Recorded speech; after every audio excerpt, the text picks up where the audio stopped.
Dahil sa injury na tinamasa ni Jamie Malonzo at tila hindi pa din nakaka-recover itong si Jamie sa injury niya, nagpaplano na daw ang Barangay Ginebra na i-give up na daw siya sa ibang koponan at TNT Tropang Giga daw ang nakikitaan nila ng chance na puntahan ito.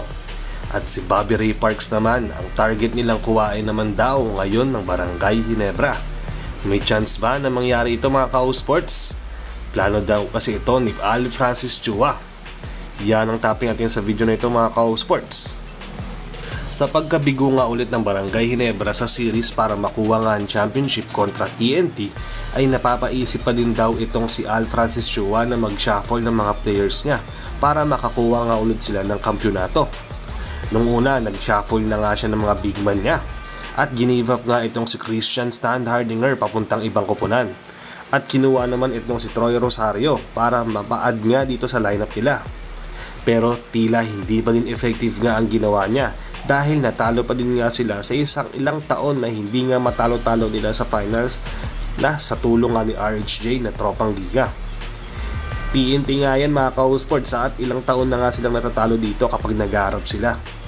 Kaya sobrang dismayado nga ni Chua dahil sa ginawa naman niya ang lahat daw para sa kailangan ng team niya pero hindi pa din nga sila manalo-nalo dito sa TNT. Kaya naman hindi nga natatapos ang pag-trade dito ng Jeans, lalo ngayon break nga nila. Napapaisip na daw na pwede nga i-trade nga ni Chua dito mga sa mga Barangay Ginebra players niya.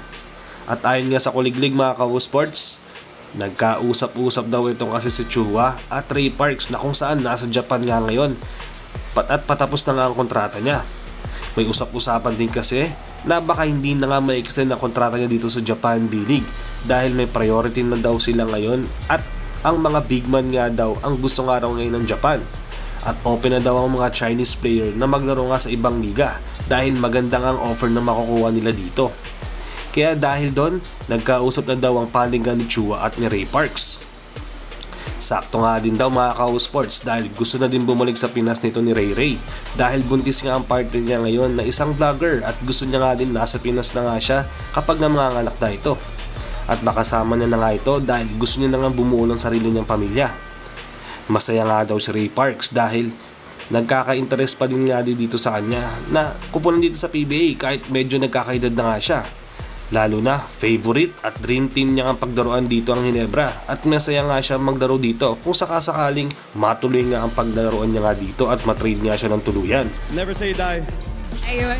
Pero yun nga mga ka-sports, ayon nga sa rumors ay nagpaplano daw ang Jeans na i-offer itong si Jamie Malonzo sa TNT para nga kay Ray Parks dahil napapansin nila na parang hindi pa din siya nakaka-recover sa injury niya dati at wala pa din daw nga siya sa kondisyon. Andun pa din daw kasi yung pagkakailang nga nito sa injury niya at limited pa din daw ang laro nito. At habang dahil nga sa TNT pa din ang rights nga nito ni Ray Parks ay kailangan sa kanila pa din nga manggagaling ang trade. Pabor pa din naman daw ito sa TNT dahil matagal na ngang hindi nakakalaro si Ray Parks sa kanila at nakuha pa din nilang mag-champion kahit nga wala siya dito. Tapos ito nga makukuha pa nilang si Malonzo kung sakasakali ay magiging big addition sa kanila. Ayaw na din kasi ata magdaro nga ni Ray Parks sa TNT dahil nagkaroon nga ito ng problema sa management dati. Kaya nga napilitan na nga siyang mag-Japan dahil may offer naman siya nakuha nga dati rito.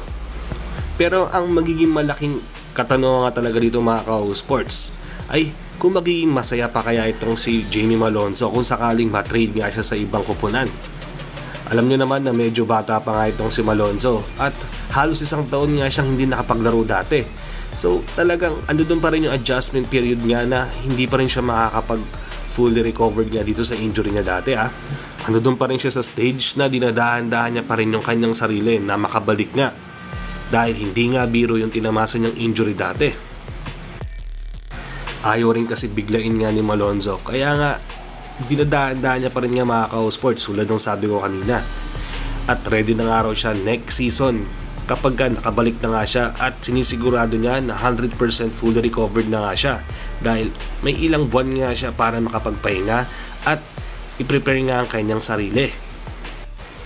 Pero yun nga mga ka-sports, sana lang nga kung sakasakaling matrade nga si Malonzo sa ibang kupunan sana hindi nga siya matulad dito kay Chris Ellis na masyadong dinamdam yung pagka-trade nga sa ibang kupunan Dahil nakikita ko na napapamahal na nga siya dito sa Ginebra management ngayon.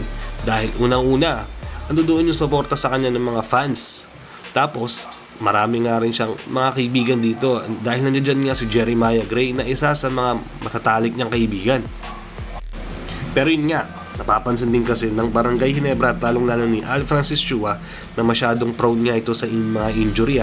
Kaya naman, ayaw niya na nga itong palagpasin hanggat maaari. At andi dito yung opportunity na makakapaglaro na nga ulit itong si Ray Ray Parks. Lalong-lalo na naggusto nga rin daw itong makuha ng Ginebra management. Dahil before pa lang nga ng pandemic ay nagpaparamdam na nga ito sa SMC company. At ando doon nga yung pagiging legit so small forward position nga nito at score din at the same time. Kaya nga aasahan nga yun dito sa third position ng Barangay Ginebra. Pero kung kayo ang tatanungin ba mga ka-Sports, pabor ba ang trade na ito? Jamie Malonzo to Ray Ray Parks? Mag-comment lang kayo sa baba. Hanggang dito na lang muna tayo sa video na ito at maraming salamat sa panonood. Bye-bye!